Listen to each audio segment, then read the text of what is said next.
You are watching target with Himanshu. इस video में हम आज की कुछ प्रमुख सूचनाओं को आपसे साझा करेंगे। फर्जी शिक्षक मामले में फर्जी शिक्षकों को हाईकोर्ट से भी तगड़ा झटका लगा है।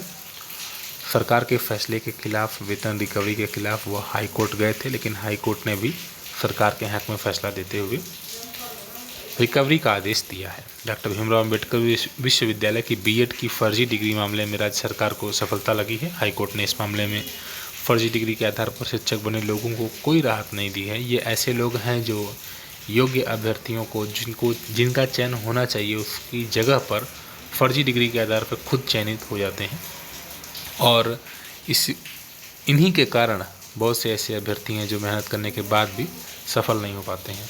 तो निश्चित रूप से बर्खास्तगी के बाद ये शिक्षक अब न्यायालय गए और इस पर स्थगन आदेश लेकर आए थे। इससे विभाग को खासा नुकसान भी हो रहा था और इनसे करोड़ों रुपए की रिकवरी की जानी थी। लेकिन अब हाईकोर्ट के फैसले के बाद विभाग न केवल इन फर्जी शिक्षकों से निजात पालेगा बल्कि रिकवरी भी कर सकेगा। बीएड की 4570 डिग्री फर्जी मिली थी। तो एक बड़े स्तर पर कहीं न कहीं मार्कशीट बनाई जाती होगी, धांधली की जाती होगी, जिसका खुलासा किया गया। और एक डॉक्टर भीमराव अंबेडकर विश्वविद्यालय की फर्जी डिग्रियां थी। तो कहीं न कहीं यह इस तरह की चीज़ें होनी भी नहीं चाहिए। हाई स्कूल और इंटरमीडिएट के छात्रों के लिए सरकार ने दूरदर्शन के स्वयंप्रभा चैनल पर क्लासेज लगाना भी स्टार्ट कर दिया है। पूर्वाह्न 11 से अपराह्न 1 बजे तक और पुनः उसका 4:30 से 6:30 बजे तक प्रसारण किया जाएगा। लॉकडाउन के चलते पढ़ाई नहीं हो पा रही है, लेकिन सरकार अपने स्तर पर प्रयास कर रही है और यही कारण है कि अब दूरदर्शन पर भी प्रसारण किया जाएगा। और अगर कोरोना की बात किया जाए तो भारत में संक्रमण दर इटली, अमेरिका और ब्रिटेन से कम है। यही कारण है कि यहाँ पर बाकी देशों की तुलना में कोरोना के मरीज भी कम हैं और स्थिति भी कंट्रोल में है, नियंत्रण में है भारत सरकार के और राज्यों की सरकार के। कुछ 1-2 राज्यों को छोड़ दिया जाए, जैसे महाराष्ट्र और कुछ और राज्य जहाँ पर कोरोना के ज़्यादा केसेस हैं, तो भारत में स्थिति सामान्य है। उत्तर प्रदेश में भी अभी स्थिति सब कुछ सामान्य है। उत्तर प्रदेश में कुछ ऐसे नए हॉटस्पॉट उभर रहे हैं, आगरा जैसे क्षेत्र जहां पर ज़्यादा केसेस आ रहे हैं, जो समस्याओं को जन्म दे रहे हैं। उत्तर प्रदेश के कामगार धैर्य बनाए रखें, हम सबको वापस लाएंगे। उत्तर प्रदेश के मुख्यमंत्री ने उत्तर प्रदेश के बाहर रहने वाले सभी लोगों को भरोसा दिलाया है कि जो कामगार फंसे हुए हैं, श्रमिकों को हम वापस लाने की व्यवस्था कर रहे हैं, कोई भी व्यक्ति पैदल यात्रा ना करे। और मुख्यमंत्री ने एक बैठक में लॉकडाउन की समीक्षा भी की। आप जानते हैं कि जल्दी लॉकडाउन खत्म होने वाला है। हालांकि अभी यह संभावना नहीं है कि 3 मई को संपूर्ण लॉकडाउन हटा दिया जाएगा, बल्कि उससे आगे बढ़ाए जाने पर ही विचार होगा।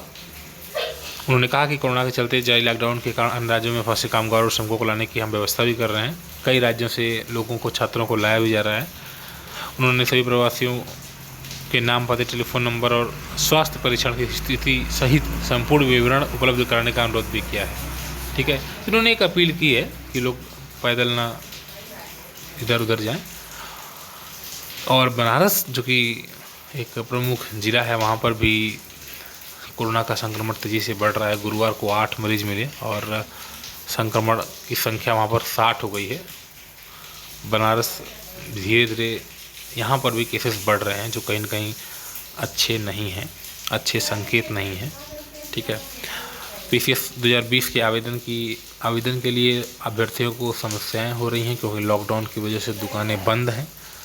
अभ्यर्थी अगर अपने फ़ोन से रजिस्ट्रेशन कर भी ले रहा है तो फ़ोटो क्रॉप करना और उसके बाद ऑनलाइन पेमेंट करना हर अभ्यर्थी के लिए संभव नहीं है।